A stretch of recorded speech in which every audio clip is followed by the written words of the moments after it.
रायगड किल्ल्याची जागा ही वक्फ बोर्डाच्या मालकीची आहे।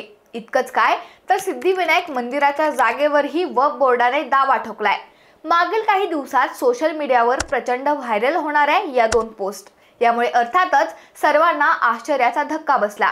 पण त्याहून जास्त हे वक्फ बोर्ड अशा जमिनी कशा काय बळकवू शकतं हा प्रश्न देखील सर्वांना पडला।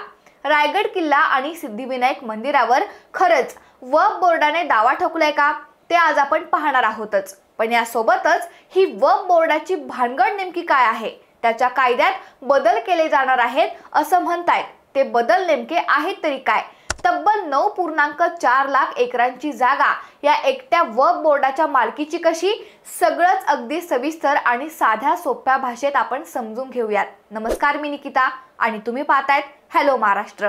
अगदी कालची बातमी आहे। महायुती सरकारचं ऑफिशियल कारभार अजून सुरू होण्याच्या आधीच काळजीवाहू मुख्यमंत्री असणाऱ्या एकनाथ शिंदे आणि भाजप सरकारनं वक्फ बोर्डाला तत्काळ 10 कोटींचा निधी देऊ केलाय।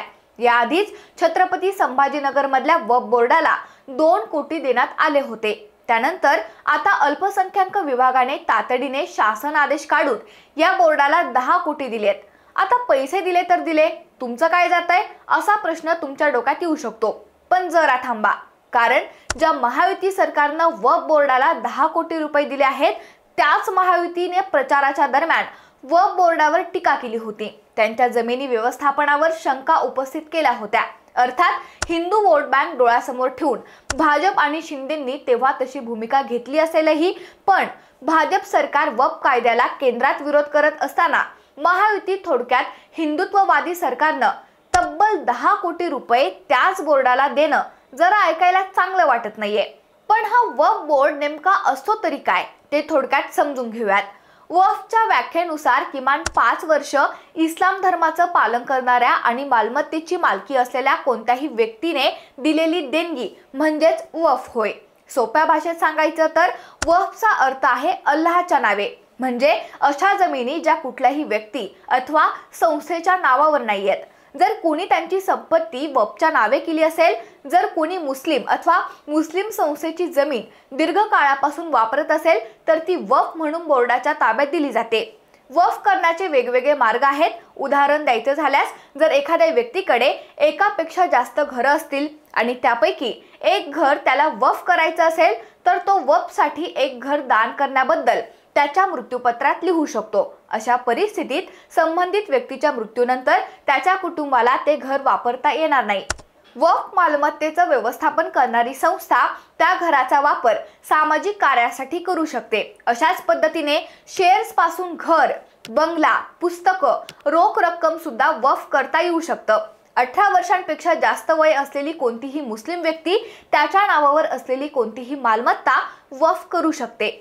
वक्फ केल्यानंतर त्या व्यक्तीचं कुटुंब किंवा इतर कोणतीही व्यक्ती मालमत्तेवर दावा करू शकत नाही।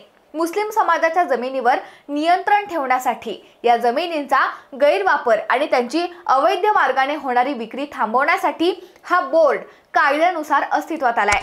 जवाहरलाल नेहरू सरकारनं 1954 मध्ये वक्फ कायदा केला। त्याचवेळी 1995 मध्ये वक्फ कायद्यातही बदल करण्यात आले।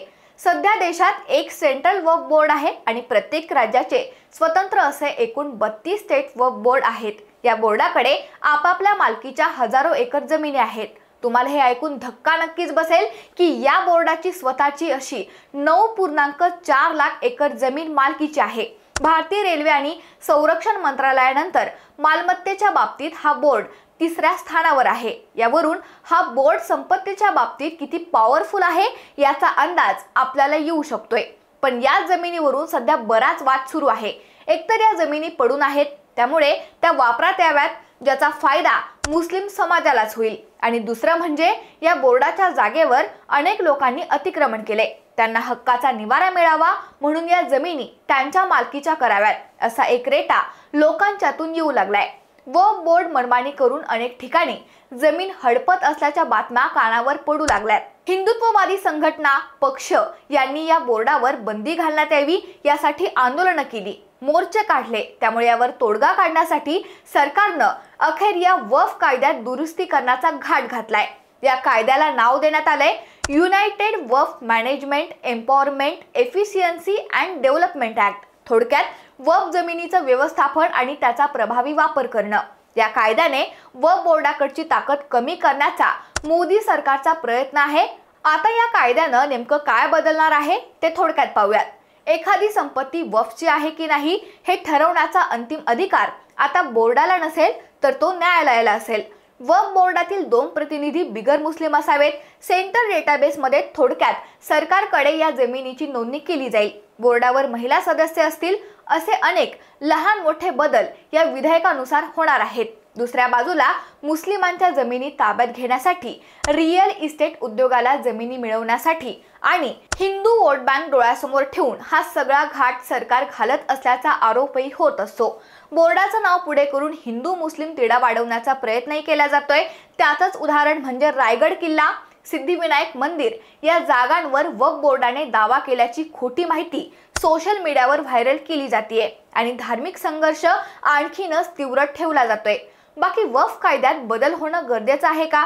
तुम्हाला काय वाटतंय हे आम्हाला कमेंट करून नक्की कळवा. आणि अशाच नवनवीन राजकीय व्हिडिओसाठी हॅलो महाराष्ट्र या आमच्या चॅनलला सबस्क्राईब करायला विसरू नका.